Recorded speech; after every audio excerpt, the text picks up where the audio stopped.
আমার স্বামীর অ্যাক্সিডেন্টের পর দেওর আমাকে অবাক করে প্রেমের প্রস্তাব দিল। ভাইয়ার অ্যাক্সিডেন্টের পর তুমি আমার সহায়তা ছাড়া একা থাকতে পারছ না, বুদি। 6 মাস ধরে আমি তোমার পাশে আছি, ভাইয়ার দেখাশোনা করতে তুমি ক্লান্ত হয়ে পড়ছ। আজ রাতে যখন তুমি কাঁদতে কাঁদতে আমার কাঁধে মাথা রাখলে, আমি তোমার চোখের জল মুছে দিয়ে বললাম, আমি জানি ভাইজা আর কখনো সুস্থ হবে না, সে এখন শুধু একটা দেহ। তাকে নার্সিং হোমে রাখা যাক, আর তুমি আমার জীবনে নতুন অধ্যায় শুরু করো। তোমাকে আমি বিয়ে করতে চাই, আমার স্ত্রী হিসেবে ভালোবাসতে চাই, যা ভাইজা কখনো করেনি। আমি ক্লান্ত হয়ে সোফায় শুয়ে পড়েছিলাম। গত 6 মাস ধরে আমি একাই দেখাশোনা করছি আমার স্বামীকে, যে গাড়ি অ্যাক্সিডেন্টে মস্তিষ্কে আঘাত পেয়ে বেশিরভাগ সময় অচেতন থাকে। শুধু দেওর অর্জুন আমাকে সাহায্য করেছে, প্রতিদিন আসে, সাহায্য করে স্বামীকে স্নান করাতে, ওষুধ খাওয়াতে। আজ রাতে আমি আর পারছিলাম না, ক্লান্তিতে ভেঙে পড়েছিলাম।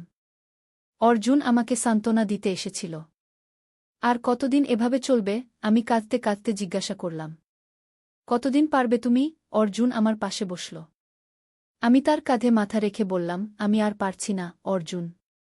আমার মনে হয় আমি পাগল হয়ে যাব। অর্জুন আমার চোখের জল মুছে দিয়ে বলল, আমি জানি তোমার কষ্ট কত বড়। প্রতিদিন তুমি ভাইয়ার এই অবস্থা দেখে ভেঙে পড়ছ।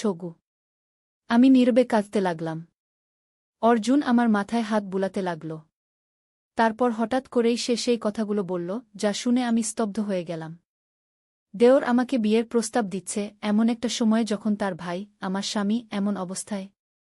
অর্জুন, তুমি কি বলছ? আমি তার কাঁধ থেকে মাথা তুলে সোজা হয়ে বসলাম। এটা কি রকম কথা? তোমার ভাই এখনও বেঁচে আছে। তার শরীর বেঁচে আছে, বুদি, অর্জুন বলল, কিন্তু ডাক্তার বলেছেন সে আর কখনো সচেতন হবে না। এটা শুধু সময়ের ব্যাপার। তাই বলে তুমি আমাকে বিয়ের প্রস্তাব দিচ্ছ? আমি অবিশ্বাসে জিজ্ঞাসা করলাম। আমি জানি এটা অদ্ভুত শোনাচ্ছে, বুদি, অর্জুন আমার হাত ধরল। কিন্তু আমি 6 মাস ধরে তোমার পাশে আছি, তোমার হৃদয়ের কষ্ট দেখেছি। আমি তোমাকে ভালোবাসি, তোমাকে সুখী করতে চাই। এই গল্পটি সম্পূর্ণ শুনলে আপনাদের পানি অটোমেটিক বের হয়ে যাবে, সো যত দ্রুত সম্ভব হাতের কাছে টিস্যু নিয়ে বসে পড়ো। বিছানার চাদর যেন নষ্ট না হয় সেটা সম্পূর্ণ খেয়াল রাখার অনুরোধ জানিয়ে গল্পটি এখন শুরু করব। তার আগে সর্বশেষ অনুরোধ, দয়া করে এমন পানি বের করার গল্প নিয়মিত শুনতে আমাদের চ্যানেলটি সকলেই সাবস্ক্রাইব করুন। ধন্যবাদ। হ্যালো বন্ধুরা, আমার নাম শ্রাবন্তী সেন।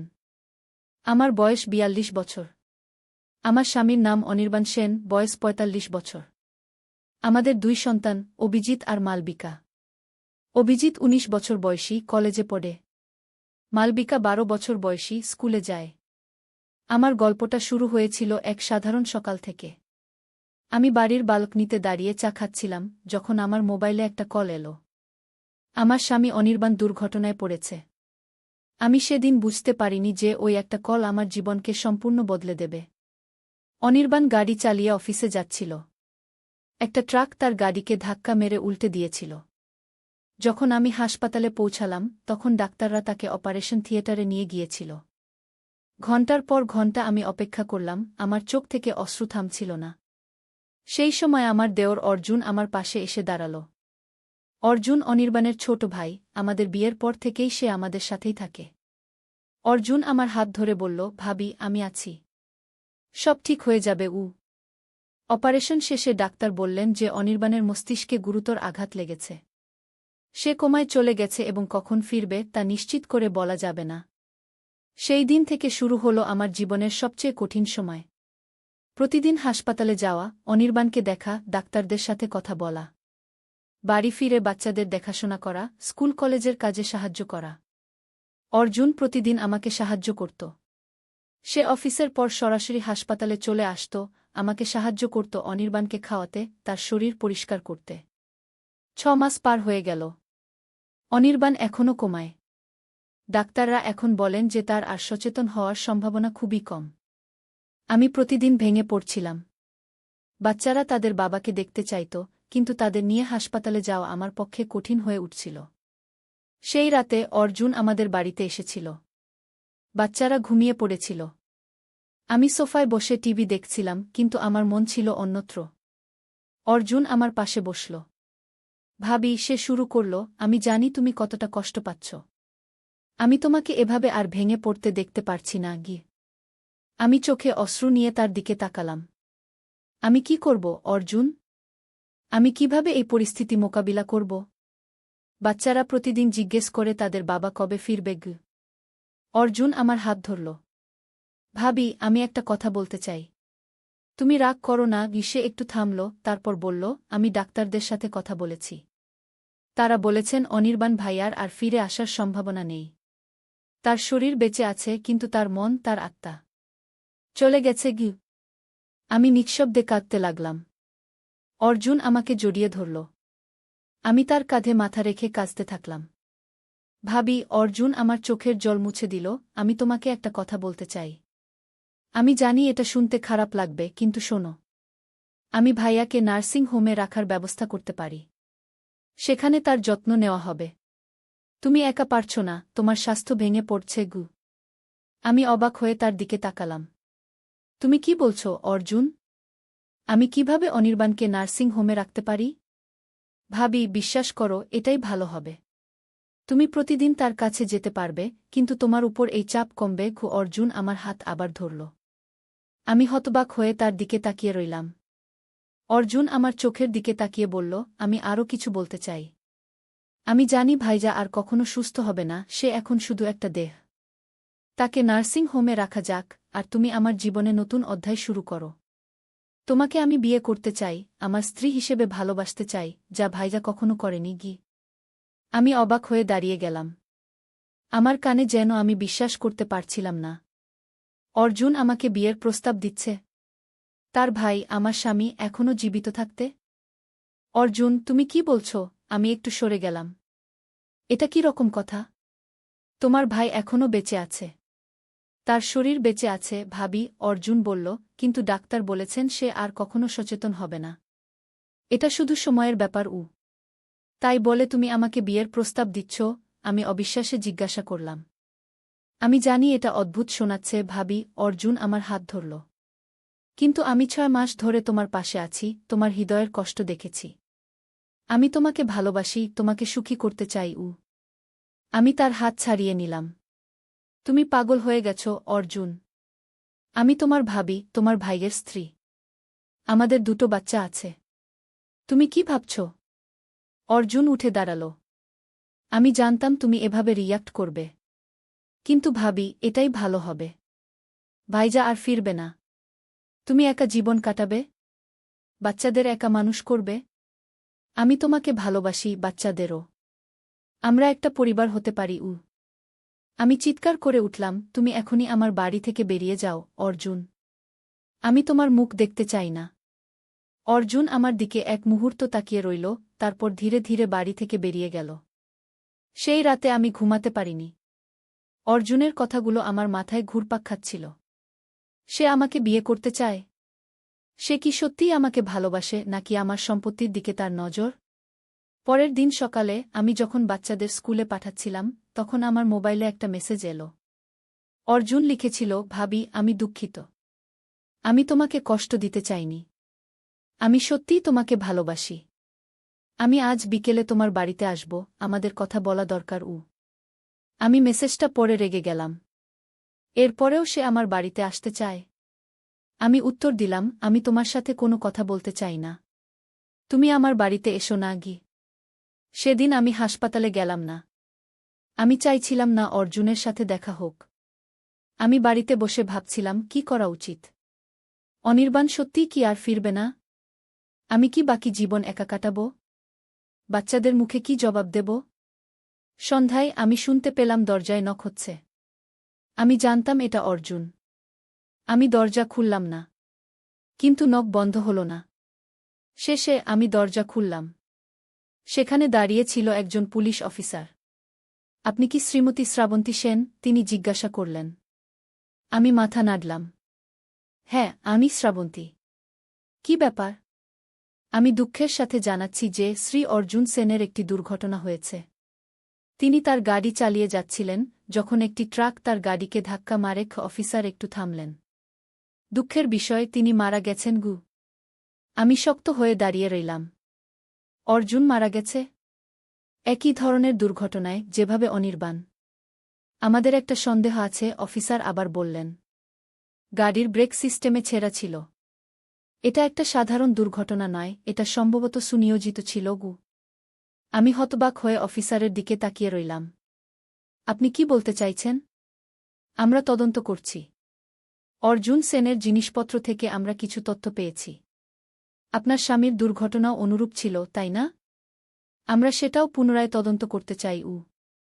আমি কাঁপতে শুরু করলাম। আপনি আপনি কি বলতে চাইছেন যে অনির্বাণের দুর্ঘটনাও? আমরা নিশ্চিত নই, কিন্তু অর্জুন সেনের ল্যাপে আমরা কিছু তথ্য পেয়েছি। আপনি কি জানেন আপনার স্বামীর লাইফ ইন্স্যুরেন্স পলিসি আছে, যেটা তার মৃত্যুর ক্ষেত্রে আপনাকে একটা বড় অঙ্কের টাকা দেবে? আমি মাথা নাড়লাম। হ্যাঁ, আমাদের দুজনেরই আছে। আমরা বাচ্চাদের জন্য নিয়েছিলাম আর একটা বিষয়, অফিসার বললেন, আপনার স্বামীর সম্পত্তির একটা বড় অংশ অর্জুন সেনের নামে করা হয়েছিল। আপনি কি এটা জানতেন? আমি অবাক হয়ে গেলাম। না, আমি জানতাম না। আমরা অর্জুন সেনের ব্যাংক অ্যাকাউন্টও চেক করছি। সেখানে একটা বড় অঙ্কের টাকা জমা হয়েছে, যেটা সম্ভবত আপনার স্বামীর সম্পত্তি বিক্রি করে পাওয়া। আমি বিশ্বাস করতে পারছিলাম না যা শুনছিলাম। অর্জুন অনির্বাণের সম্পত্তি বিক্রি করে নিয়েছে? সে কিভাবে করল? মিসেস সেন, অফিসার আবার বললেন, আমরা সন্দেহ করছি যে অর্জুন সেন আপনার স্বামীর দুর্ঘটনার পিছনে থাকতে পারেন। তিনি সম্ভবত আপনার স্বামীকে হত্যা করার চেষ্টা করেছিলেন। আমি ধপ করে সোফায় বসে পড়লাম। আমার মাথা ঘুরছিল। অর্জুন অনির্বাণকে হত্যা করার চেষ্টা করেছিল? সে কেন এমন করবে? আমরা আরও তদন্ত করছি, অফিসার বললেন। আমরা আপনার স্বামীর গাড়িও পরীক্ষা করতে চাই। আপনি কি জানেন সেটা কোথায় আছে? আমি মাথা নাড়লাম। স্ক্র্যাপ ইয়ার্ডে। দুর্ঘটনার পর সেটা এতটাই ক্ষতিগ্রস্ত হয়েছিল যে আমরা সেটা খুঁজে বের করব, অফিসার বললেন। আমি আপনাকে আমার কার্ড দিয়ে যাচ্ছি। আপনার যদি আর কোনো তথ্য থাকে আমাকে জানাবেন।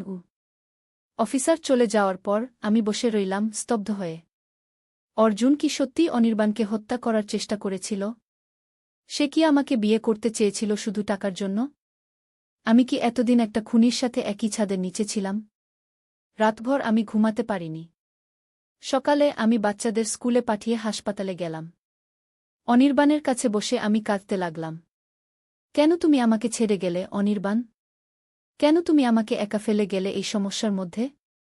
আমি অনির্বাণের হাত ধরে বসেছিলাম, যখন হঠাৎ আমি অনুভব করলাম তার আঙ্গুল নড়ে উঠল। আমি অবাক হয়ে উঠে দাঁড়ালাম।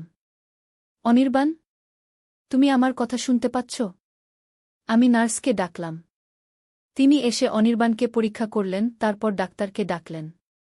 ডাক্তার এসে অনির্বাণকে দেখে বললেন, এটা একটা ভালো সাইন, কিন্তু এখনও অনেক সময় লাগবে। আমরা আরও কিছু টেস্ট করতে চাই। সেদিন বিকেলে পুলিশ অফিসার আবার আমার বাড়িতে এলেন। মিসেস সেন, আমরা আপনার স্বামীর গাড়ি পরীক্ষা করেছি। সেখানেও ব্রেক সিস্টেমে ছেঁড়া ছিল। এটা একটা সাধারণ দুর্ঘটনা ছিল না। আমি তাকে বললাম অনির্বাণের অবস্থার পরিবর্তন সম্পর্কে। তিনি শুনে বললেন, এটা একটা ভালো খবর। আমরা চাই তিনি সুস্থ হন এবং আমাদের বলতে পারেন কি ঘটেছিল। পরের কয়েকদিন ধরে অনির্বাণের অবস্থা ধীরে ধীরে উন্নতি হতে লাগল। তার আঙ্গুল নড়াচড়া করতে লাগল, তার চোখের পাতা কাঁপতে লাগল। ডাক্তাররা বলতে লাগলেন যে এটা খুবই অস্বাভাবিক, এমন রোগীরা সাধারণত আর ফিরে আসে না। একদিন যখন আমি অনির্বাণের পাশে বসেছিলাম, তার চোখ খুলে গেল। আমি আটকে উঠলাম। অনির্বাণ, তুমি আমার কথা শুনতে পাচ্ছ? অনির্বাণ ধীরে ধীরে মাথা নাড়ল। তার চোখে জল এসে গেল। আমি তার হাত ধরে বললাম, তুমি কি বলতে পারবে কি ঘটেছিল? অনির্বাণ কথা বলার চেষ্টা করল, কিন্তু তার গলা শুকিয়ে গিয়েছিল। আমি তাকে একটু জল দিলাম। তারপর সে ধীরে ধীরে বলল, অর্জুন। সে আমার গাড়ির ব্রেক কেটে দিয়েছিল। আমি অবাক হয়ে গেলাম। তুমি কি নিশ্চিত? অনির্বাণ আবার মাথা নাড়ল। সেদিন সকালে আমি দেখেছিলাম। সে গ্যারেজে কিছু করছিল। আমি জিজ্ঞেস করিনি। ভেবেছিলাম ও গাড়ি চেক করছে। আমি তাড়াতাড়ি পুলিশ অফিসারকে ফোন করলাম। তিনি এসে অনির্বাণের বয়ান নিলেন। অনির্বাণ যতটুকু বলতে পারল, তা থেকে পুলিশ বুঝতে পারল যে অর্জুন দীর্ঘদিন ধরে পরিকল্পনা করেছিল অনির্বাণকে হত্যা করার। অনির্বাণ শুনেছিল অর্জুন কারো সাথে ফোনে কথা বলছিল, যেখানে সে বলছিল যে সে অনির্বাণের সম্পত্তি নিজের নামে করিয়ে নিয়েছে। পুলিশ তদন্ত করে জানতে পারল যে অর্জুন একজন জালিয়াতের সাথে যোগাযোগ করেছিল, যে তাকে ভুয়া দলিল তৈরি করে দিয়েছিল। এই দলিলগুলো দিয়ে অর্জুন অনির্বাণের সম্পত্তি নিজের নামে করে নিয়েছিল। এমনকি অনির্বাণের সিগনেচারও জাল করা হয়েছিল। অর্জুনের ল্যাপটপ থেকে আরও তথ্য পাওয়া গেল। সে অনির্বাণকে হত্যা করার পর আমাকে বিয়ে করার পরিকল্পনা করেছিল, যাতে আমার সম্পত্তিও সে নিতে পারে। কিন্তু যখন সে দেখল অনির্বাণ মারা যায়নি, শুধু কোমায় চলে গেছে, তখন সে আমাকে বিয়ের প্রস্তাব দিয়েছিল, যাতে আমি অনির্বাণকে নার্সিং হোমে পাঠাই এবং সে আমার মাধ্যমে অনির্বাণের সম্পত্তি নিয়ন্ত্রণ করতে পারে। এই সমস্ত তথ্য পুলিশের হাতে আসার পর তারা অর্জুনের বিরুদ্ধে একটি মামলা দায়ের করল। যদিও অর্জুন মারা গিয়েছিল, কিন্তু তার জালিয়াতি সামনে আসায় আমরা আমাদের সম্পত্তি ফিরে পেলাম। অনির্বাণের অবস্থা ধীরে ধীরে উন্নতি হতে লাগল। ডাক্তাররা বললেন এটা একটা মিরাকল। 6 মাস পর অনির্বাণ হাসপাতাল থেকে বাড়ি ফিরল। সে এখনও পুরোপুরি সুস্থ হয়নি, কিন্তু সে জীবনের দিকে ফিরে আসছিল।